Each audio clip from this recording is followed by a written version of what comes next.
નમસ્કાર દર્શક મિત્રો, એસડી ન્યૂઝ ગુજરાતી ચેનલ પર આપનું સ્વાગત છે અને હું આપની સાથે વૈશાલી પોબારુ કરીશું નજર આજના સમાચાર પર।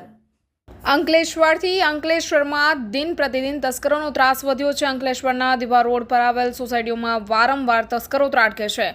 ત્યારે અંકલેશ્વરના દીવા રોડ પર આવેલ જલારામનગરની આગળ આવેલ વાત્સલ્ય સોસાયટીમાં બાઇક સવાર 3 તસ્કરોએ ગણતરીની મિનિટોમાં જ દરવાજો તોડી ઘરમાં ચોરી કરવાનો પ્રયાસ કર્યો હતો। જો કે આ સમય દરમિયાન અવાજ થતાં પાડોશી જાગી ગયા હતા, જેના પગલે ત્રણેય તસ્કરો બાઇક લઈ ફરાર થઈ ગયા હતા। સમગ્ર ઘટના અન્ય મકાન ઉપર લગાવેલા સીસીટીવી કેમેરામાં કેદ થતાં સીસીટીવી ફૂટેજ પણ બહાર આવ્યા છે। બીજી તરફ નવીદીવી રોડ ઉપર આવેલ તુલસીધામ સોસાયટીમાં પણ બાઇક ઉપર તસ્કરો આટાફેરા કરતા સીસીટીવી કેમેરામાં કેદ થયા હતા।